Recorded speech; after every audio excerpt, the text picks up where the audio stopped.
అందరికీ నమస్కారం. ఈరోజు మనం చాలా హెల్తీగా, టేస్టీగా ఉండే మటన్ బోన్ సూప్ ఎలా తయారు చేసుకోవాలో చూసేద్దాం. ఇది మన శరీరానికి బలాన్నిస్తుంది. జలుబు, దగ్గు ఉన్నప్పుడు చాలా మంచిగా పనిచేస్తుంది. ఇప్పుడు ప్రెషర్ కుక్కర్ పెట్టుకొని అందులో నూనె లేదా నెయ్యి వేసి వేడి చేసుకోవాలి. అందులో నూనె వేడయ్యాక హోల్ గరం మసాలా, సాయి ఒక స్పూన్ సాయి జీరా, 3 ఇలాచీలు, 3 లవంగాలు, 2 దాల్చిన చెక్క ముక్కలు, 2 ఉల్లిపాయలు, సన్నగా తరిగిన 2 ఉల్లిపాయలు, 5 పచ్చిమిరపకాయలు వేసి గోల్డెన్ బ్రౌన్ కలర్ వచ్చే వరకు బాగా ఫ్రై చేయాలి. ఇది ఫ్రై అయ్యే వరకు ఒక 5 to 10 మినిట్స్ పడుతుంది.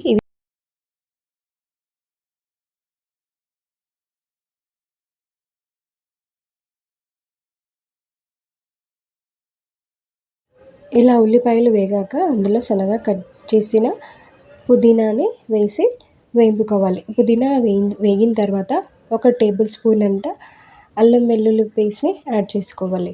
అల్లం వెల్లుల్లి పేస్ట్ యాడ్ చేశాక కొంచెం పసుపు యాడ్ చేసుకొని అందులో పచ్చి వాసన పోయే వరకు బాగా ఫ్రై చేసుకోవాలి. ఇప్పుడు శుభ్రంగా కడిగి పెట్టుకున్న మటన్ బోన్స్ని, ఒక పావు కిలో మటన్ బోన్స్ని వేసి ఒక 2-3 నిమిషాల పాటు బాగా ఫ్రై చేసుకోవాలి. ఇది ఫ్రై అయ్యాక ఇందులో 1 టేబుల్ స్పూన్ అంతా కారం వేసుకొని ఫ్రై చేసుకోవాలి. ఇది బాగా ఫ్రై అవుతేనే ఇందులో నుంచి వాసన రాకుండా ఉంటుంది. సూప్లో మంచి ఫ్లేవర్ వస్తుంది. సో ఇలా బాగా మిక్స్ చేసుకోవాలి. ఇది మిక్స్ చేసుకున్న తర్వాత అందులో ఒక చిన్న కప్ అంతా చింతపండు రసం, ఇది మీ ఆప్షనల్ అండి. చింతపండు రసం వేసుకుంటే బాగుంటుంది. చింతపండు రసం వేసుకోవాలి. చింతపండు రసం తినని వాళ్ళు జస్ట్ నార్మల్ వాటర్ వేసుకొని బాయిల్ చేసి 1 టీ స్పూన్ ధనియాల పొడి, 1 టీ స్పూన్ జీలకర్ర పొడి వేసి బాగా మిక్స్ చేసుకోవాలి. మిక్స్ చేసుకున్న తర్వాత ఇందులో 1 స్పూన్ గరం మసాలాను కూడా మీ టేస్ట్ తగ్గట్టు వేసుకోవచ్చండి. నేను 1 స్పూన్ వేసుకున్నాను గరం మసాలా వేసి బాగా కలుపుకోవాలి. దీన్ని టెక్స్చర్ చూసుకోవాలి.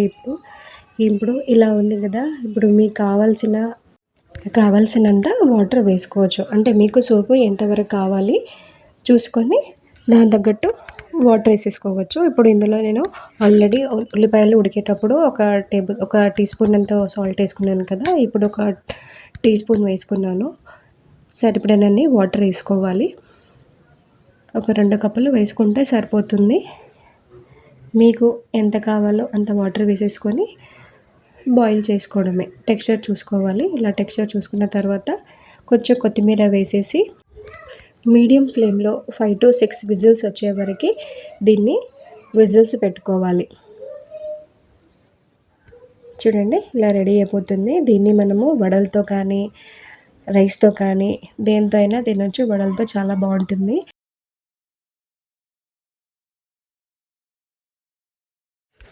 మీరు ట్రై చేయండి. ట్రై చేశాక ఎలా వచ్చిందో నా కమెంట్ బాక్స్లో కమెంట్ చేయండి. నచ్చితే లైక్ చేయండి. Thank you.